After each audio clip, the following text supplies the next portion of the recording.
NATO Secretary General Mark Rutte visited Kyiv today to discuss security guarantees with President Zelensky. An American electronics company was also targeted by Vladimir Putin's forces on Thursday, and there has yet to be a reaction from the American president. Joining me now to discuss the latest concerning Ukraine is Ivana Stradner, research fellow at the Foundation for the Defense of Democracies. Hello, Ivana, and thank you so much for joining us on World News Tonight. Always pleasure. Yes, now we have Mark Rutte visiting Kyiv today. He made a statement about security guarantees potentially involving the United States. But, from what we've heard so far, does this statement really hold any weight? What do you think that Kyiv needs to say at minimum for there to be real security guarantees? I think security guarantees sound wonderful in theory. My concern is the implementation of that, because it might take some time to implement that. And make no mistake, Putin is going to challenge the West while we are implementing that. More importantly, the most powerful security guarantee for Ukraine is strong Ukraine militarily.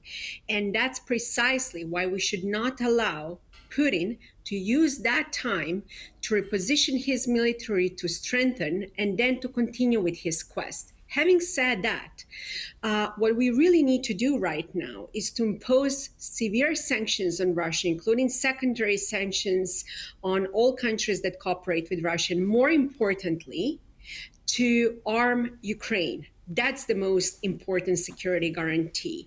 And I also want to bring something quite unpopular in the West. Putin is willing to challenge the West. Let's not forget it also, Serbia, 2 years ago, Serbian protesters attacked 90 NATO peacekeepers. What did NATO do? Nothing. So that's precisely why we should be emphasizing that actions speak louder than words. Security guarantees sounds great in practice. The implementation is even more important. And just look at the Russian media and Russian officials, what they are saying. They're certainly, not happy about this particular idea. So let's see how this unfolds. But as I mentioned many times on your show, Putin only fears Western strength. Well, and Ivana, I'll add to that, on Thursday, a NASDAQ-listed American company, Flex, was hit by a Russian strike, rendering it inoperable.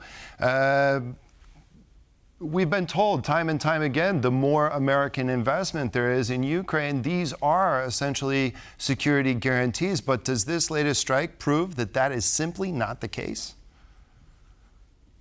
Putin is more than happy to show that the West is a paper tiger. Look, I understand that many of the people in the West do not want to even acknowledge that we're already at war with Russia.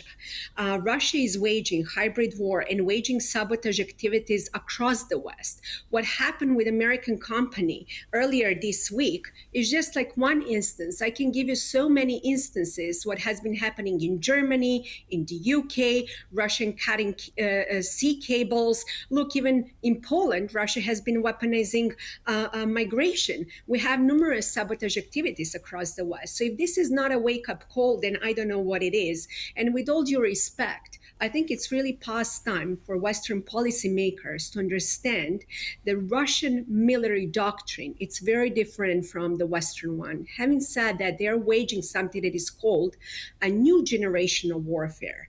And that's precisely why we have to acknowledge that we are already at a hybrid war with Russia.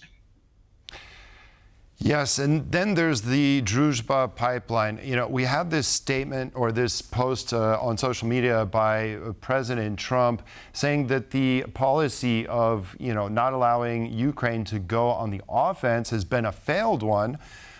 Yet Ukraine goes and attacks this pumping station and, shutting down the Druzhba oil pipeline, and essentially Donald Trump responding that he doesn't like it. I mean, we have so many contradictions here. Do we really have a concrete policy? Does the American administration really know what it's up against? I I think President Trump's signature is to wage foreign policy deliberately in a confusing way to confuse his enemies. And I think there is really nothing wrong with that. As a matter of fact, he would say one thing today, something else tomorrow. And that level of confusion is truly a nightmare for Vladimir Putin. My concern, and that's why I always keep telling people, follow actions, not words. But my concern is that even if we, to put in quotation mark, allow Ukraine to go on the offensive, Ukraine needs to have means to go on the offensive. And we are running out of time. So that's something that I believe that it's very important to emphasize.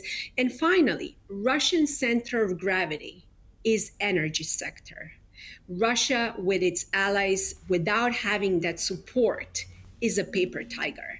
And that's precisely why we should be targeting Russian center of gravity.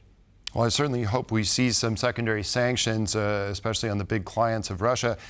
Now, Ukraine is just about to unleash its long-range Flamingo missile with a range of 3,000 kilometers.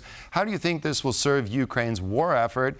And when do you think we'll see the first real results? I don't know when we are going to see first results, but the very first thing that long-range missiles are on the horizon is a step in the right direction. I don't think that this war is going to end anytime soon, and we need to really think in the long run, because the only way that we can stop this war is if we stop Putin, and Putin will only be stopped if he loses on the battlefield. That's what they say, and I'll go with that. Ivana Stradner, a research fellow, Foundation for the Defense of Democracies. Thank you so much for joining us. As always, we appreciate it. Always pleasure. And that concludes this edition of World News Tonight. Thank you all for joining us. Have a wonderful evening and weekend, and we'll see you next time. Good night.